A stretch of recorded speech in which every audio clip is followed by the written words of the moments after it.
I have some very good news. We're actually have some plans for the Noachide world. I will be actually coming out to your town. I'm going to start doing some traveling in the States when we come back from Israel, and we'll be meeting with the chief rabbi of Israel next week, and we'll be creating some nice dynamics that we're going to hopefully be able to bring this next level of the world to where it has to be. And it really is. People have to realize that this is not, people always ask me the Noachide, it's not a new thing. It's just that the world was shut down for so many years that people were not, their minds were closed. And we really have the period of time where people are starting to think again, and it really I'll just talk about Israel a second because I'm here now, and it's really incredible. I got to tell you something.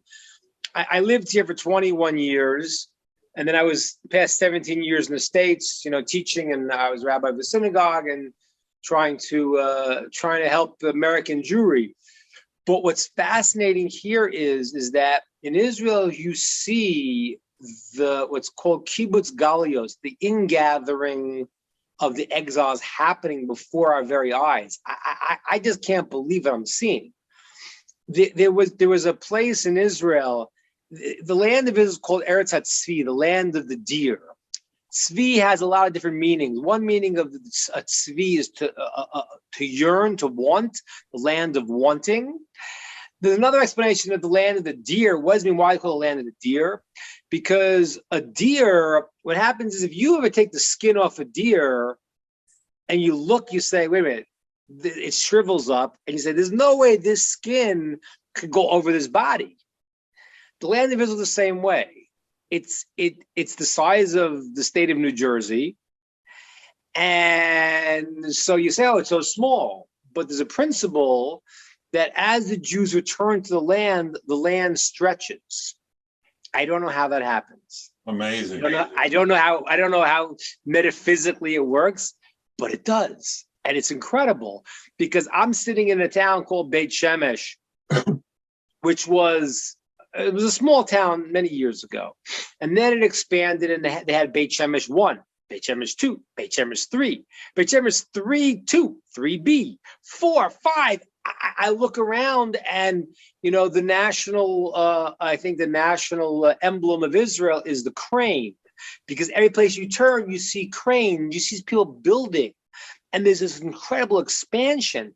Now, I want you to understand that, and it's for us, as people living in the West, it's a real issue. It's a real issue. Population growth is an issue. And the first commandment is to peruvu, is to be fruitful and multiply in this week's Torah portion. And fruitful and multiply, it says, why not just be fruitful? What do we multiply? Because more than one. People don't have one child, they have more. And there are people in the world, and I don't, again, I sometimes rant and rave ones. I don't mean to make fun of them, but they look at the world through their glasses and they don't see. They say, wait a minute, too many people, cut back. But they don't understand that there's a plan and things move a certain way. And yes, unfortunately, there are communities that are shrinking, and they really are. I mean, if you look at the demographics in certain Western countries, it's not positive what's happening. In Israel, there's an expansion happening, and that's a very good thing, because it's a sign of, as I said to you many times, the ultimate signal that the Mashiach, the Messiah, is close, is when the land of Israel will be reestablished and will give its produce. And I see people coming, and it's vibrant, it's quite alive. And that's the most amazing thing. Now, I want to be clear with you one thing here. The book of Eicha, the book of Lamentations, that was written before the destruction of the temple. So the sages tell us that yes, there was when God's presence left, then the prophets were already feeling the destruction.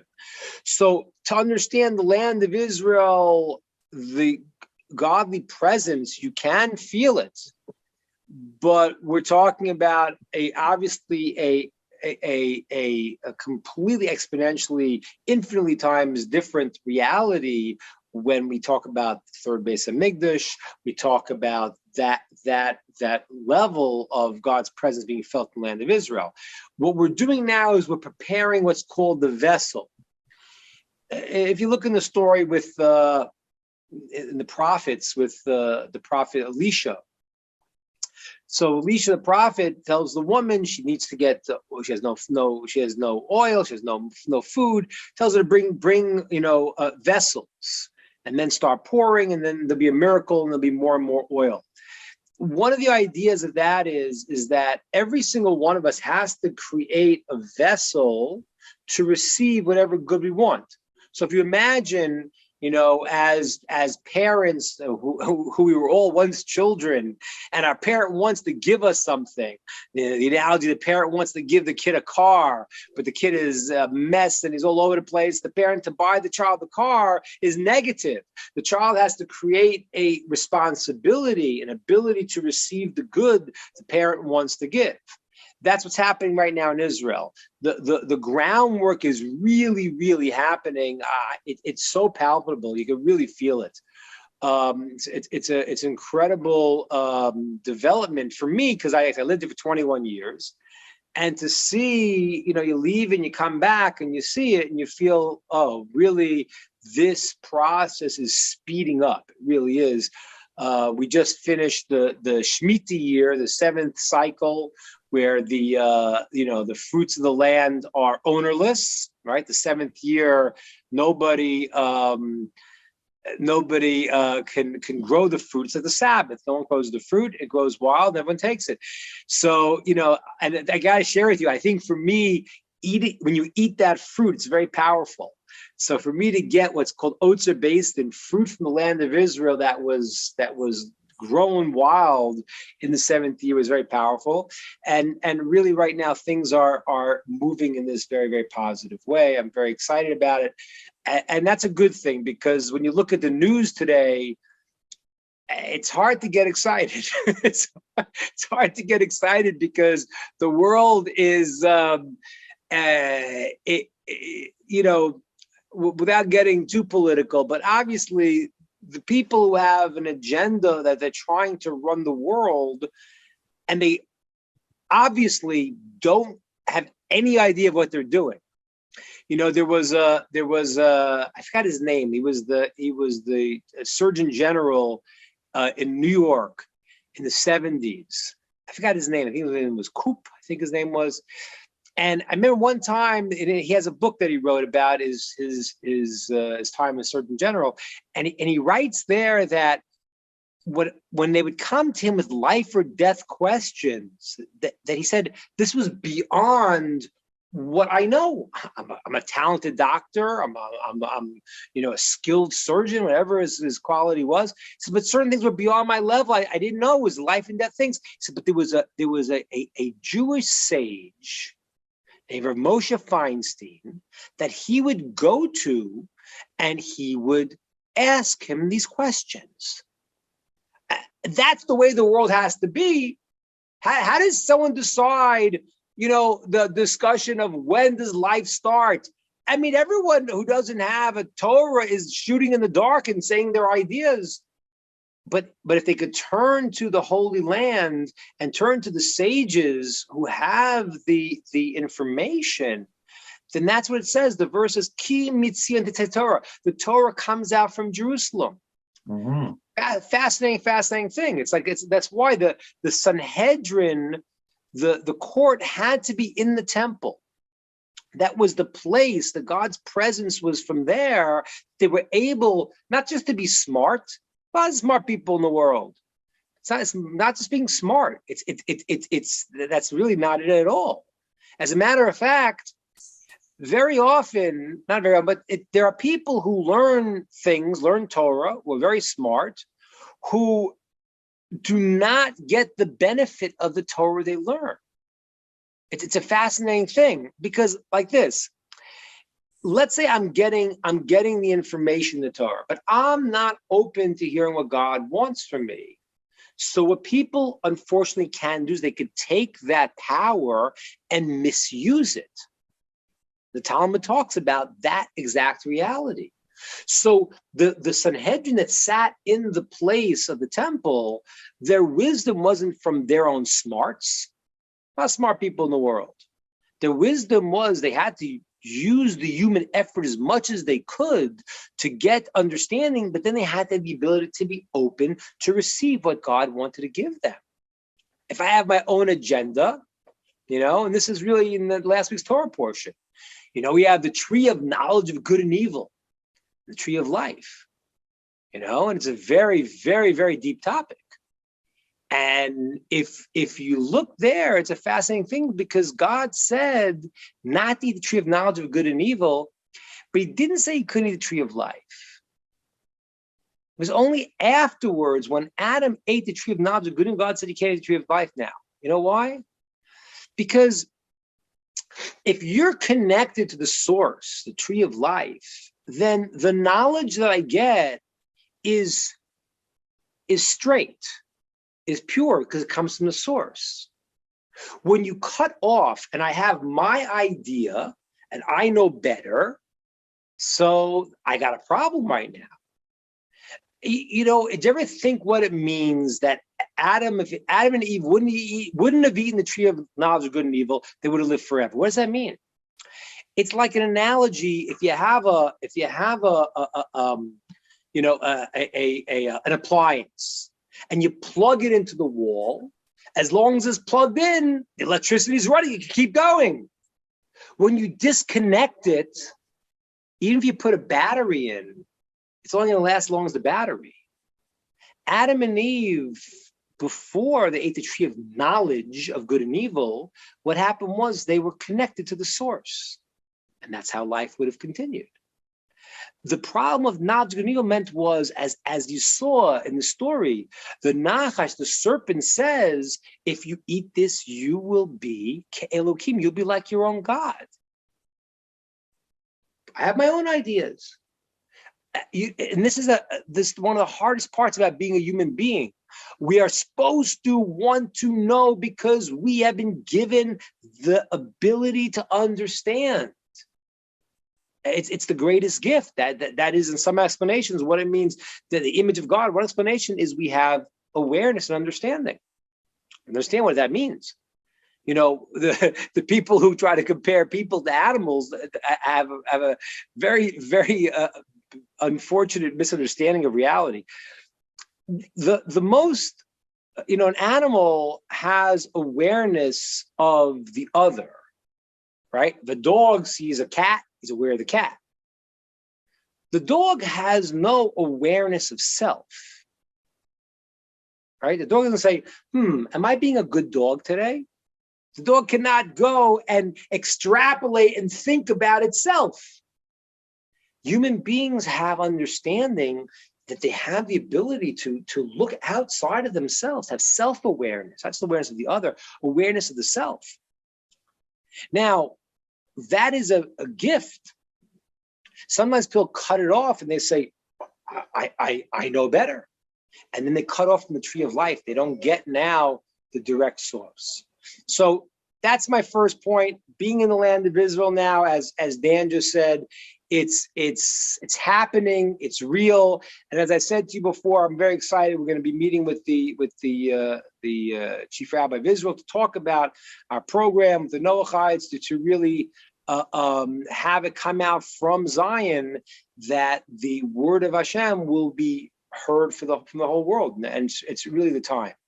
It really is a time. If you look at the news, stuff is really, really going crazy.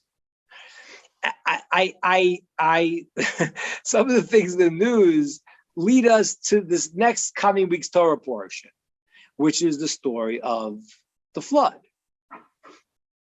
People were doing crazy, crazy things that if you read the Midrashim that explain what they were doing and how they were acting, completely amoral, bizarre. And unfortunately, a lot of that behavior right now is coming back into the world in new forms. Now, I want to start with a little bit about the flood. Does anyone know here what was the reason? What was the problem? Why did the people in the generation of the flood? It said that they were totally had illicit relations. They were out of control, and also theft. I want to ask you a question. This is open for everyone to answer. Why did they fall in that kind of way? What happened? Why? What was in their society that led them to go in this unbridled way of illicit relations with every single thing, and stealing, and what was happening in the society that was the trigger? I have an open question for everybody. Yeah, Ronald. Idolatry? Well, not so much. Not so much. I mean, there obviously was idolatry, but it was even though there was idolatry started even earlier, but the generation of the flood, that wasn't their main thing. Their main thing was illicit relations. That was their main thing. That's what it says in the text, and it says that they kol basar. They changed their ways, meaning that they were having relations with all these intimate relations in inappropriate ways. That was their big problem. Their big problem wasn't idolatry. Wasn't the final reason just their injustice to each other, injustice to man? Yeah, that's true. The straw that broke the camel's back was theft. Because, and I'll just tell you the simple thing why, because really a society, once that breaks down, a society that has some, I mean, we're gonna use the analogy because it's happening right now. It is at a city near you, a place that has lawlessness, that there's no boundaries, that there's no way these people are going to get together and inspire one another to say, hey, you're not doing the right thing. So that's a boundary at that point that was gone, and that was the final straw. But what was it about their society, you think, that led them to pursue these things? Anyone have any ideas? Rod. Rabbi, I have a suggestion. We know that Adam and Eve were supposed to eat of the tree of wisdom. We had this great discussion about this last week. And they chose first the tree of the knowledge of good and evil, that which was good in their own eyes, basically, right? At least it looks good. We should do that. And it almost seems that there was this sort of attitude that was passed on to a whole generation of people that says, let's do what makes me feel good. Let's do what satisfies me. If I can steal from somebody, that's fine. If I cheat somebody, that's fine. If somebody makes me angry, I murder them. It's just that they were following suit of the knowledge of good and evil without the wisdom. And it was only Adam and his descendants that had the wisdom because of what was passed down. What do you think? So I think that's a good line, but I just want me to use the words properly. I only mean the tree of wisdom, I mean the tree of life. I know it's used synonymously, but we want to keep it because otherwise it's a little confusing. Now, so the tree of right. Yeah, right. Now it's the tree of knowledge of good and evil. The truth is that the sages tell us that all of the cardinal sins were included in there. So you're right. Mm-hmm. There is the ability when the serpent says you'll be like God, that's idolatry. Mm-hmm. Because idolatry, as I've said to you many times, is not really serving another deity. That's not really it. The goal of idolatry is to serve yourself, because that's why they do it. In other words, the people who do idolatry believe I can manipulate this. I can, rub the genie bottle. I could say the incantation. I could do this, and I'll make something happen. That means I want to try to, you can't fool God. So everyone realizes that when you're dealing with Hashem, you can't go and manipulate. Their belief was to manipulate spiritual forces. That's idolatry, but it's really serving themselves. So when the serpent says that, yes, you will be like God. That's an act of idolatry. Then it says it was desirous in her eyes. That's the second thing. And then afterwards, death came into the world. And they brought death in the world. So everything was created at that moment. That's true. But what happened in the generation of the flood, this is just an important thing to note. The sages tell us that the world had everything they wanted. It talks about it barely rained. It rained once in a very, very long time, the Medrash says. And the weather was always temperate. It actually could be that there is a discussion whether the Earth's axis changed. There could be a possibility the Earth changed, according to the Malbim, to the Earth axis actually changed. Because the text says, what? Slightly. It changed slightly. Yeah. Because what happens is, it says in the text that now there was going to be summer, winter, cold, hot. The implication is that the world was temperate before, which is what the Medrash says. The Bible explains that there was even a shift at that point in terms of the Earth's axis. And if you look, I Googled it once, if the Earth's axis was actually straight, the weather would be temperate throughout all time. So what happened was the weather was perfect. It barely ever rained. There was tremendous wealth. Now, wait a minute. Isn't that the goal? I thought that's what I was shooting for. So if you look at it, you really realize that's what happens. Now, I mean, I don't know if anyone here is from California, but you look at a place like California, and whoever's been there, it's like beautiful. It barely ever rains, and it's always green, and it's fantastic. And like sometimes when people get everything that they want physically, they don't know how to deal with it. Right. As a matter of fact, it's almost always like that. People don't like, start doing all this crazy stuff when they're like, struggling to get, to get a meal. So what happened is that the generation of the flood, the thing that actually was the catalyst to all their illicit relations was that they had it so good. So you got to think about that a second, because in a society where the goal is that we all want to, that's the greatest thing, the Western standard of living, it's a fascinating thing to think about. Like and it changes, because I remember like when I was a kid, you had one TV. Now a person comes in, they don't have two TVs, you have two cars. Well, it's like, it becomes like, this is the standard of living, and it's the expectation.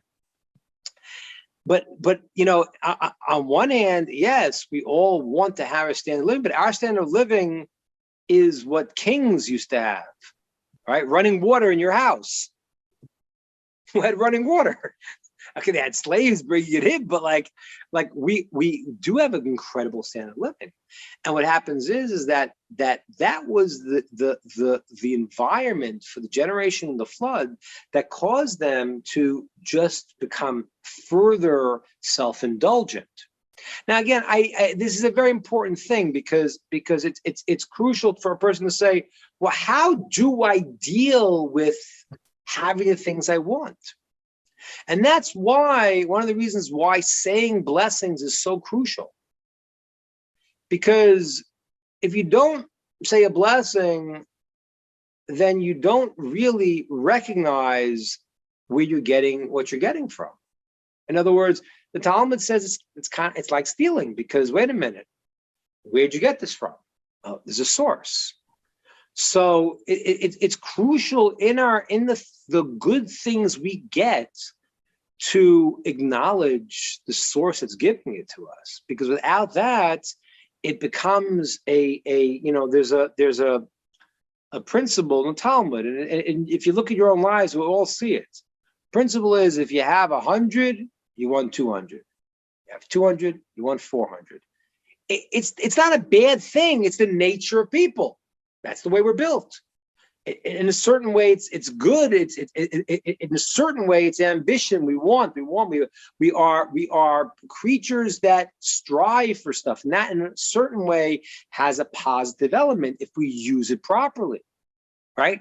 If we take what we strive for, and we strive for positive things, it's the greatest thing in the world. But if we just want more and we just become, like the Matrix, sitting there and just like, the next thing is that's the generation of the flood. That's what happens. And if you don't believe me, go look at Southern California and you will see everything I'm telling you is exactly happening. It happens in the world. And it was funny. I was once considering taking a rabbinic position in California, and what happened was they brought me out, and I was interviewing there, and it was going very well. This and that, and everything was so gorgeous. The person brought me into their house, and they had these mirrors and these murals, and it was really beautiful. And then they took me to the mall. I never saw a mall like this. There were palm trees growing in the mall, and there was glass ceilings. And all of a sudden, an old rock and roll song came on called Hotel California. And the line came out, you can check in anytime you like, but you can check in anytime you like, but you can never leave. And I said, no, I don't think I'm taking this position. And the guy says to me, he says, but Rabbi, you do so well here. He said, I'm one of the only people who are married only once. Most people are married 3-4 times. You could do great in counseling. I said, that's not healthy. So what happens is that when people sometimes are inundated with more and more and more, the nature is that they start looking for this, looking for more, and to the point where actually, and this is fascinating psychological insight that Nachmanides shares with us. He says that when people have everything they want, every pleasure they want unbridled, they actually start looking for unnatural pleasures. You hear that? Isn't that crazy? A person, it's amazing. When a person, because the way we are is we want more. So now you got everything you want. So the person starts looking for things that they naturally wouldn't even want, but they create that in themselves. So this is a very relevant situation because I think it's happening. It's happening right before our eyes. I think that, and back to what Ronald said earlier, I don't know if people know this, but in the text in last week's Torah portion, it says in the 3rd generation already, the text says, I don't know how to translate it in English, but Az uchal b'shem Hashem. Then they started calling God's name, which means they started calling inanimate objects God. That's when idolatry started. The 3rd generation. Isn't that crazy? Adam, Seth, Shais, and then Enosh, the 3rd generation, idolatry already crept in. And I explained how that worked. And what that worked was, Maimonides says, the way it worked was that people first said, they weren't dumb. They said, listen, the sun is doing God's work. So we got to thank the officer who's doing the king's work. So thank the sun. And eventually they started seeing these items in the world as separate power sources and worshiping them. But that was when that happened, and I don't know if everyone knows this because it's not said in the text, but there was a tremendous catastrophe, a tsunami, a flood that happened that killed 1/3 of the world at the time. So I'm telling you these things because we're looking at our society, what's happening. We have to realize what happened because they started worshiping idolatry. Now, do we worship idolatry today? What do you think? Let's open it up. What do you guys think? Is there idolatry today? Yes or no? What do you think? Yes, absolutely. Money. Okay, what's that? Money. Okay. All right. So very good. So let's talk about 2 things. And I explained this to you once. The root desire for idolatry that was in times thousands of years ago, that has been removed from the world. The sages prayed to remove it. The reason why there was the classic idolatry desire was because there was everything in the world's in a balance, and there was this power for prophecy that people wanted to connect to God, and there had to be an equal and opposite potential for the other things. Some people wanted to connect to phony spiritual forces and manipulate them. That root of that doesn't exist anymore because we always prayed for it to be gone. And so people who still do idolatry in places like India and stuff like that, they're really doing what they have just got from their forefathers. It's not the same thing. So the classic idolatry that we don't have. But the idea of idolatry, as Jeannie said, is correct, is that idolatry is when you are going to infuse some other power. Yeah, here's another one, Jeannie. What do you think about this one? Do you think our technology has become our idol? How about our science? Follow the science. Follow the science when it suits you, right? So what does that mean? I mean, I'm not, it's so funny because I have a friend, he's a very great rabbi in Israel. He was once the dean of philosophy in Johns Hopkins. And he told me once that he asked the professor of science, he says, how much of the things you're teaching now you think you'll be teaching in 10 years from now? He says almost none of it. What? If you look, science finds new things. Science defines the positive scientific theories defines the phenomenon observed in a way that explains it. And when you learn new Methodology. things, that's methodology, right? But as you learn new things, you see it differently. Do you know? I think it was 1900 or 1901. I forgot what it was. I once read that they had a convention, a scientist convention. I think it was in 1900, celebrating that we basically have discovered everything there is to discover. I mean, it's comical. The only thing that's more comical is that we're exactly the same people today.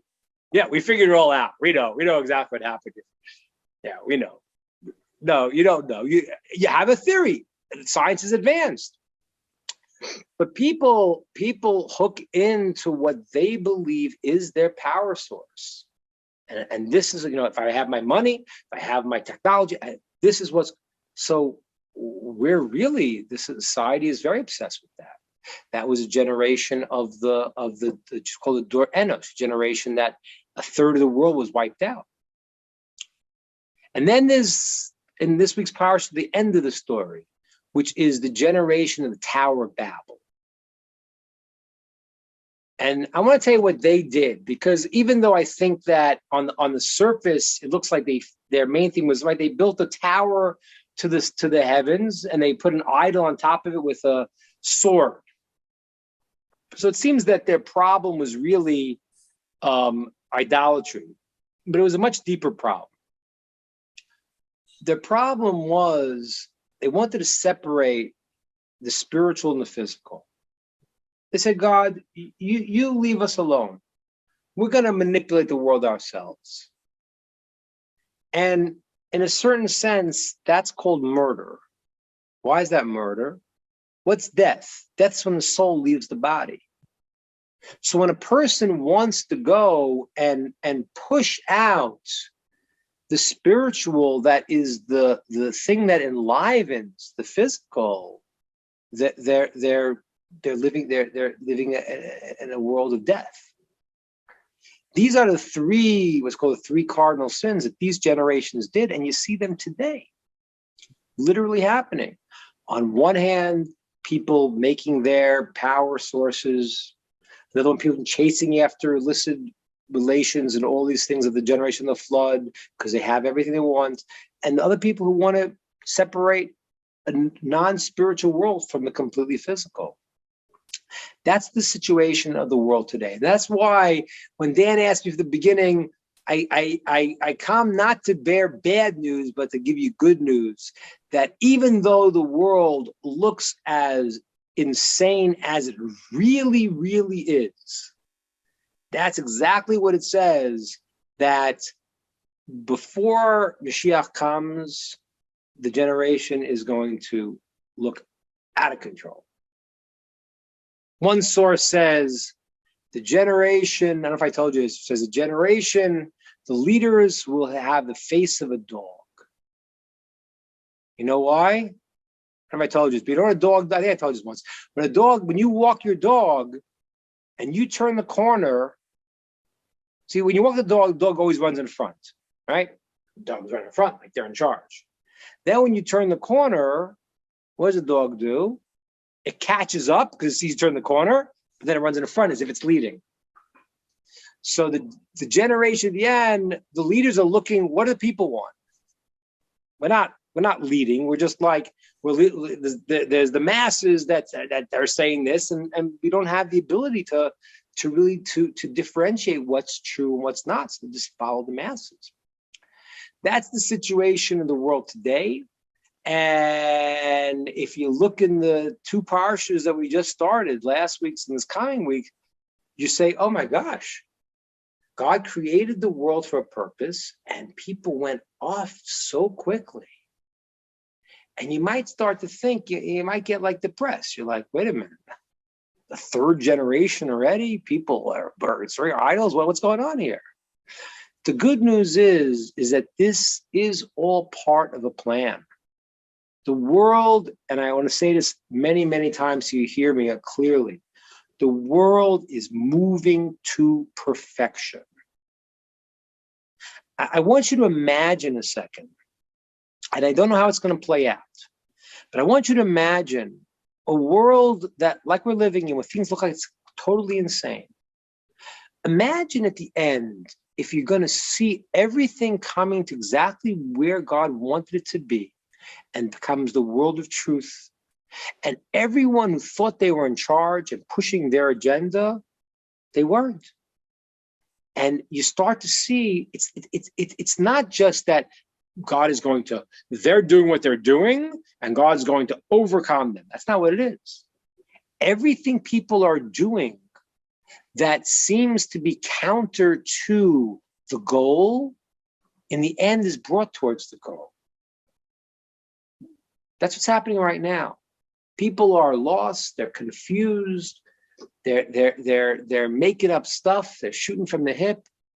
And what happens is that in Jerusalem, there are the sages sitting there and understanding what's happening. And it's very, very tangible. And it's a great thing. And I think it's a great thing that I do think, like I said to you before, I think that what's happening is that the globalization of the world, which on one hand has been very dangerous and very negative, is going to be a great thing, because in the end, it is a globalization.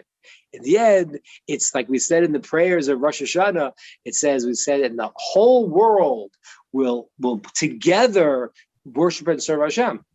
So you need to bring everything in from the four corners of the earth, and that is starting to happen. And you know the way it works, the darkest hours before the dawn. So people start to yell and scream because they're about to be shown to be, no, you don't know what you're talking about. There is a truth here, and now stop talking and start to listen. And so I'm going to compliment you all who come to listen to words of Torah, and give you a blessing that you should be able to be part of it and to experience the good that's happening.